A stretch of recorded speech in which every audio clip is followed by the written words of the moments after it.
Okay, so let's talk about melting and boiling points. Why something is going to have a high melting point versus a low melting point. And the same theory will apply to boiling points, is simply just at a higher energy.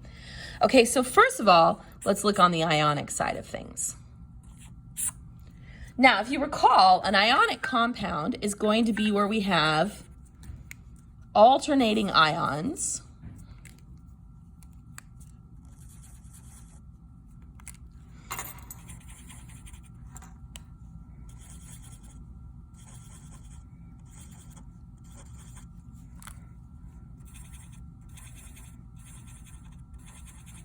And they're going to be stuck together in a giant crystal lattice. I'm not going to draw the whole thing because that would be extremely time consuming. But this could have millions or even billions of ions in it. Trillions, all kinds.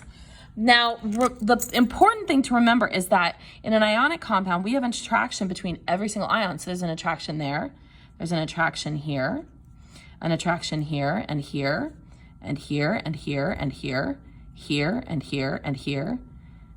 Here, here, here, here, here, here. See, those little attractions make almost like a square in this ionic crystal lattice, okay? We call this the lattice energy.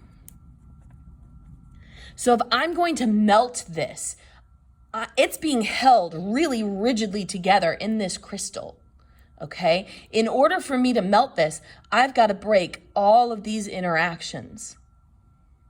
Okay, all of them. That's going to require a humongous, huge amount of energy.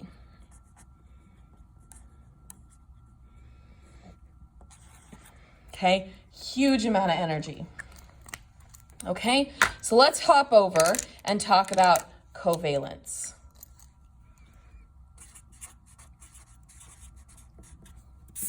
Okay, in a covalent compound, we have our atoms held together by the sharing of their electrons. But there's very minimal attraction between molecule to molecule. There's a very, very small attraction. Now, the more polar it is, the more there is an attraction. But especially nonpolar things, almost every nonpolar substance is going to be a gas at room temperature because there's nothing holding it together. Not nothing. There's very, very, very, very, very, very, very, very little attraction holding these molecules to each other. Okay? Some of our bigger molecules, maybe they don't have as much attraction, but they're also big and their mass is very heavy. And so in order to get them into the boiling phase, we have to have enough energy to lift something that heavy. So a lot of our solid covalents are going to be too big. So solid covalents typically have too much mass, okay? And so it's going to require a little bit of energy to get them into the gas, or to get them to the liquid or the gas phase, okay?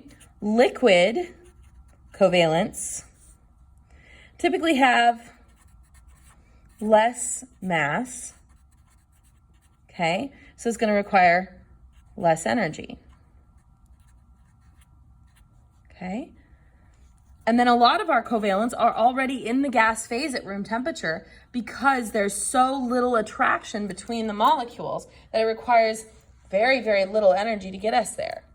So really the big difference is the difference in energy. We've got lattice energy over here that's holding all these little interactions together are going to make it take a huge amount of energy. So huge amount, I can't spell today, amount of energy. Huge amount of energy for an ionic. Over here, it's going to take a small amount of energy, and it's due to the attractions. Here, we have attractions everywhere. It's like a big old bag of magnets. Here, very small attractions, okay? More like a bag full of paper clips, okay? It's very easy to separate those.